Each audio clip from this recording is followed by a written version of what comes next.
2 years ago, we rode into the city at the head of an army. But this army was not one of occupation.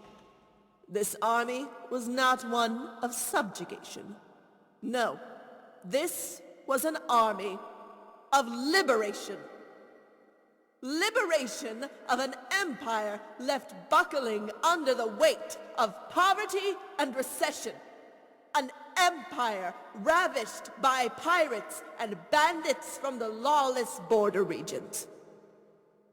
An empire threatened by a dominion with its sights set on reclaiming this land for the Elven nations. An empire left decadent and abandoned by its predecessor. In this very room, upon this very floor, lay the crowns of this once great seat of civilization. And by legal right of combat, it was the people of this great city that placed them upon our heads. And we flourished. We became great again. We prospered and thrived. The old was replaced with the new. A new dawn, a new era, and with it, the creation of a new imperial army to protect and serve the 6 counties of Cyrodiil and the imperial territories. Provinces and colonies once weak, annexed and lost, were once again reclaimed, and the world trembled and knew its place. History is to be made this day, this very moment, as the county of Bruma returns to the fold. And we shall stand united as we become once again the 7 counties of Cyrodiil, to show the world our strength, our unity, and our fortitude in our wholeness. And they shall come to know of our intention to strengthen our resolve. And they shall come to know of our intention to be a global force to be reckoned with. And they shall come to know of our intention to expand our empire, as is our divine right. United under the name of the most powerful dynasty in all of Tamriel.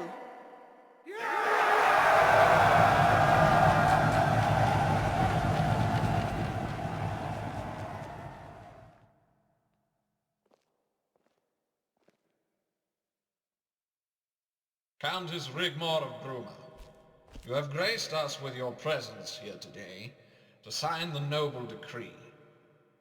And with it you will inherit what was set out in the White Gold Agreement, including full access to trade, a personal Imperial Legion loyal only to you, and a place at the seat of representatives here in the Imperial Chamber. By signing the decree, you forfeit your status of a free city, and by doing so revoke the corrupt, weak, and unelected international laws, and legitimize your Emperor's claim to the titles of the Mede dynasty. Do you wish to say anything before you sign? Only that I would like to thank the Emperor for this opportunity, and thank all the noble houses for their openness and kindness since I arrived, and that you all can be assured of the House of Bruma's loyalty and support. Lord Chancellor, please proceed. Approach the table and sign, my lady. The houses of Cyrodiil are united. Long live the Emperor!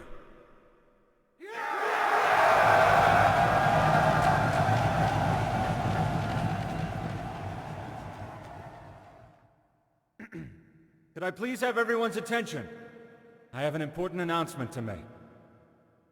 As many of you might know, Countess Rigmor and I have been acquainted this past year. And I cannot think of any better occasion to tell her of my undying love for her, and to humbly ask her something that's been a long time overdue. Rigmor, it would be my greatest honor if you would become my wife. Oh, the gods, Bobby. Will you marry me? Yes! Yes, of course!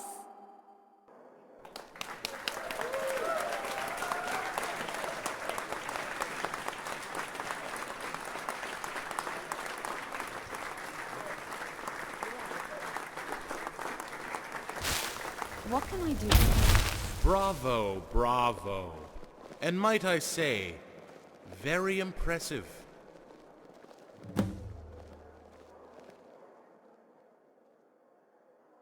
Oh, I think you do. Morag Cetheus sucker-punched by a master stroke of genius?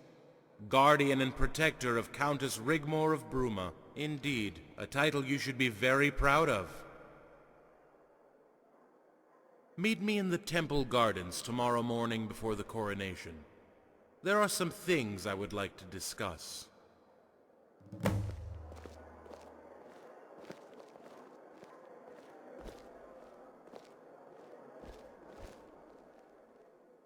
Thank you, Guardian.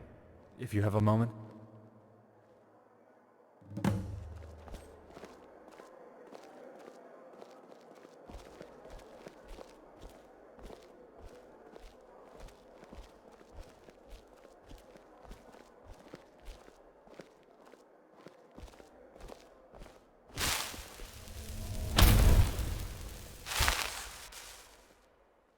I found out what's been going on.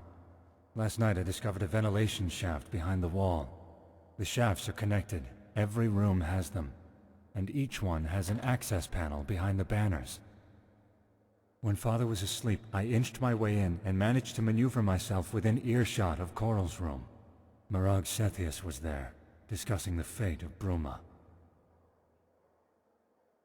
For whatever reason, she wants to even the balance of power. My father commands the largest army in Cyrodiil, and has Anvil in his pocket. Anvil has access to Quintus Vitalis and his army. You know of him?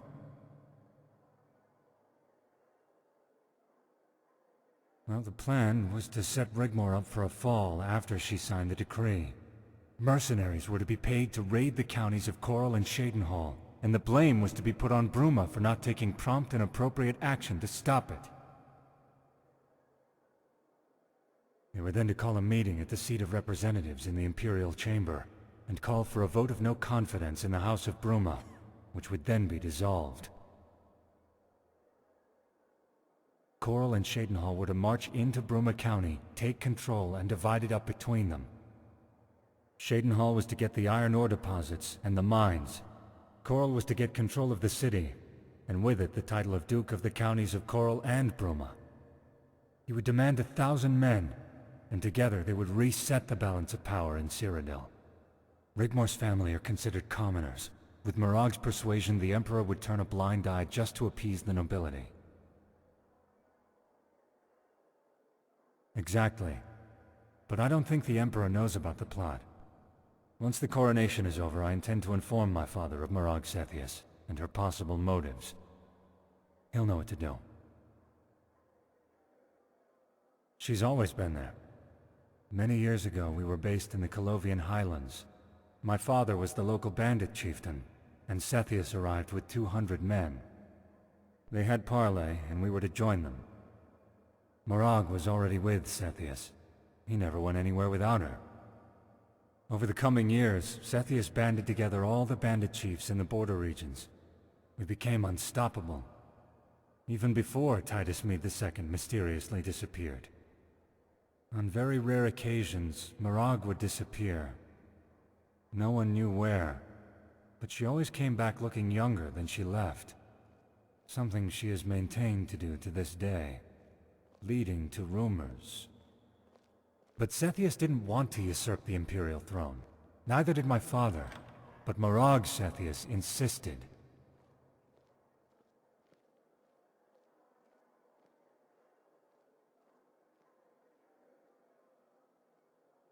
She has some sort of power over him, Guardian. You would think with what she has already, she'd be happy with that. But she seems to thrive on causing dissent, scheming, or sowing seeds of discord.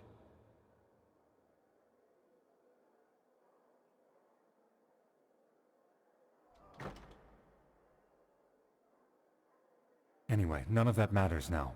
Bruma will have the support of not only the House of Leowen, but Anvil, Skingrad, and Breville, plus Quintus' Western Army. So my work is done here, and I have you to thank for it.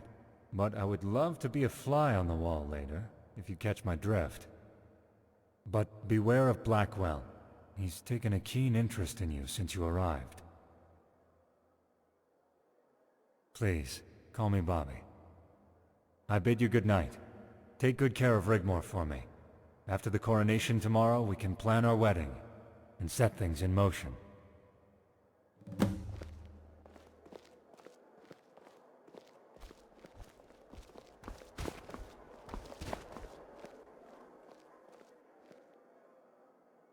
Of course, Guardian. Thank you all for your support, and I bid you all good night.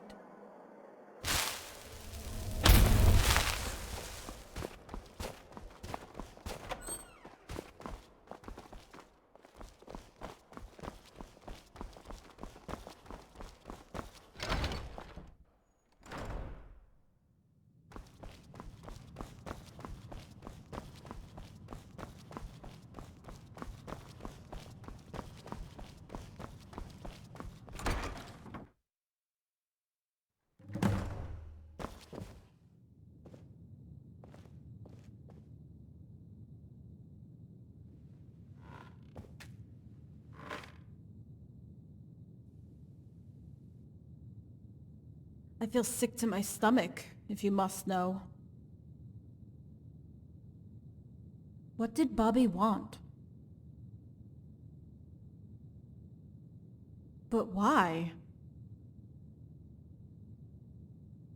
Is that what all this is about? This is the reason why we're here, and not what we thought? Well, it seemed pretty real to me. Morag storming off, and I noticed Coral and Shadenhall left pretty quickly too. We are in the heart of the Imperial Palace, Dragonborn. These people don't do play acting to such a huge scale. There's gotta be something in what Bobby said. It's like they pick up on things, anything, and use it to mess with your head.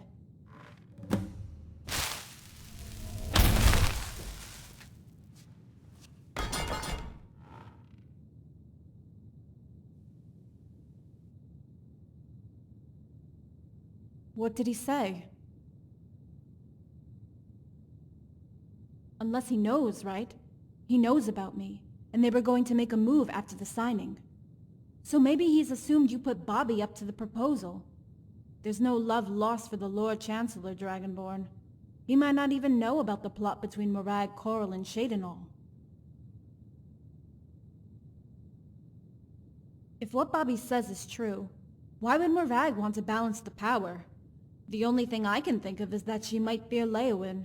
After all, he has the strongest force, right? What? I didn't do anything.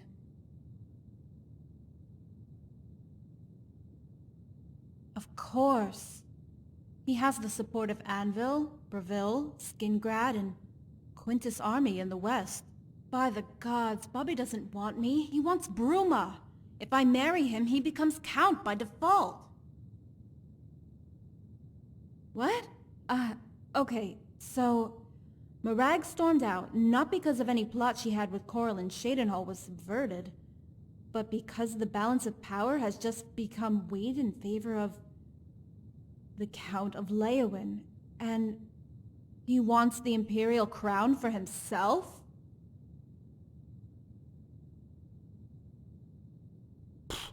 You know what? All this bullshit makes me want to go knocking on the Emperor's door and saying to him, "Hey, asshole, I've got a real royal bloodline that goes back to the first Mede dynasty, so go bite me."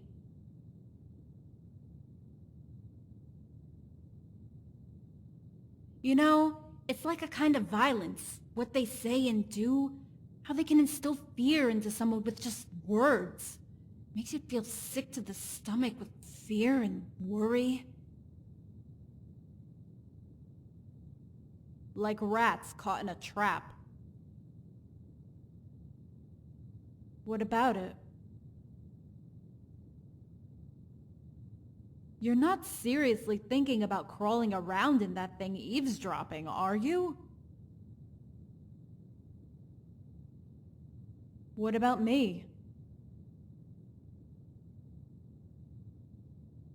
Dragonborn! Hey, I would love that.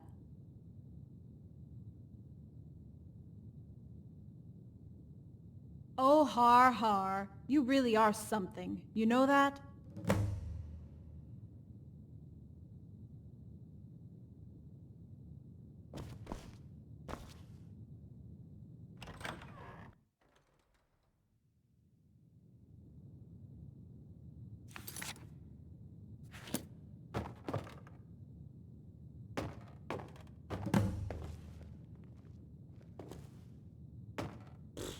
Whatever.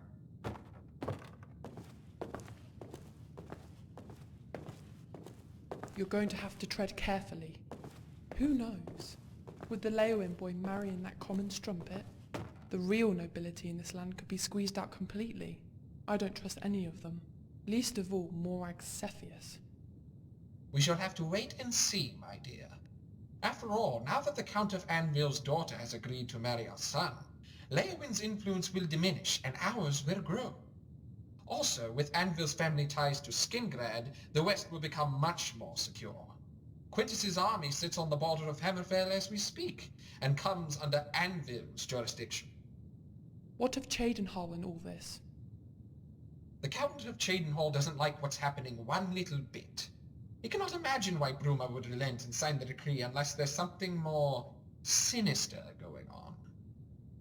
It's madness to sign. Bruma was perfectly within its right to remain a free city under international law. Why would the Countess change her mind now?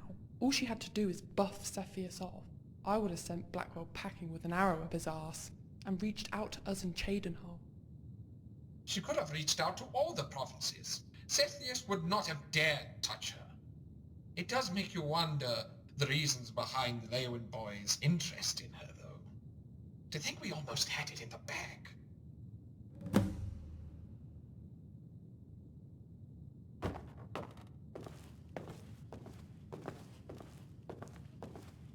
Well, my boy. I would have never thought you would have made such a proposal in front of everyone.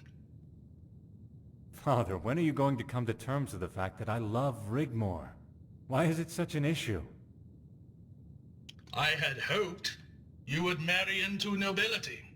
And I don't want to disrespect your Rigmor. She's a great girl. But she's hard work, Bobby. You even said it yourself. She has constant mood swings. She's argumentative. She has baggage. Look, she's not even a native of Cyrodiil. That's where you're wrong, and I won't hear of it. She was born in Cyrodiil to respected parents. You're just a young fool blinded by love. She's a Nordling, a barbarian. Just because a dog is born in a stable, it doesn't make it a horse. And your Rigmor is no thoroughbred. By marrying into imperial nobility, that would make something of you one day, my boy. It would command respect, give you an army to conquer new regions, territories, even provinces. Instead of counting icicles on that mountain with her guardian breathing down your neck. The county is worthless and full of Nords. Love doesn't create empires, boy. Those are made by blood and guts on your sword. Even though your intentions are sincere with Rigmor, and marrying this girl will indeed help our cause to strengthen our position here in the province, slightly, you still have a lot to learn. Lady Rigmor is going to be my wife, and I will hear no more of it.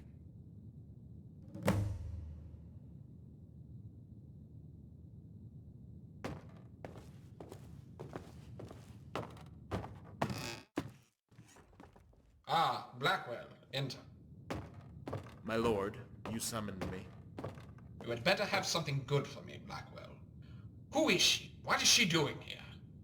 More to the point, how did she manage to surface out of thin air and become such a problem? Is my lady present? I'm sure she would like to hear. She will be back shortly. She needed to visit her father. Please continue.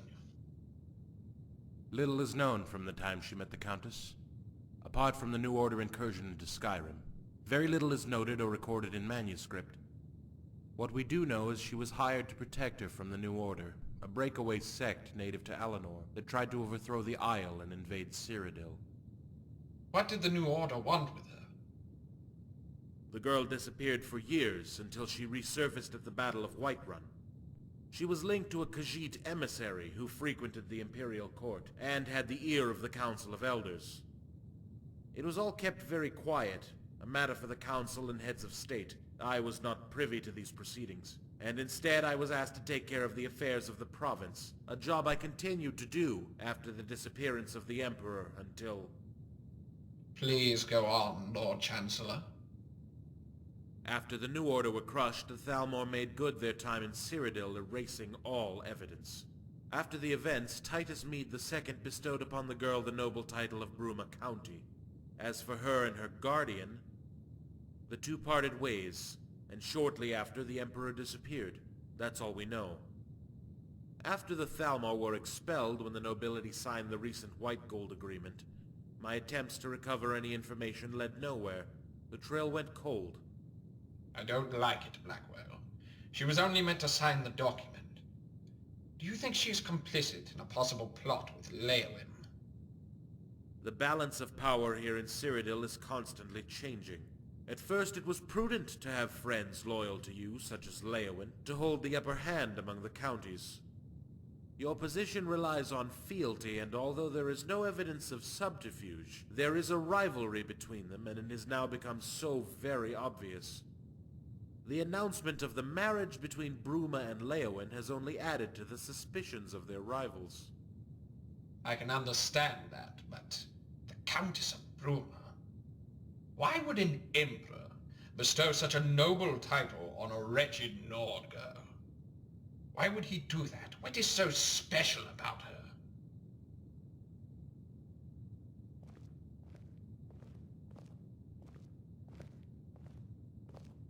I'll tell you why she is so special. So special to have at her side the most dangerous killer in all of Tamriel. Of course, it is now all so obvious. It all fits in. The ripples in the fabric of the void. How she hid her truths. She has been hiding it for years, afraid for her very life. Cursed by her blood from the day she was born. A product of a liaison that produced a royal bastard. Her veins coursing with the royal blood of the dynasty we usurped. And her guardian, a half-beast dragon slayer, champion of Boethia and defeater of Alduin.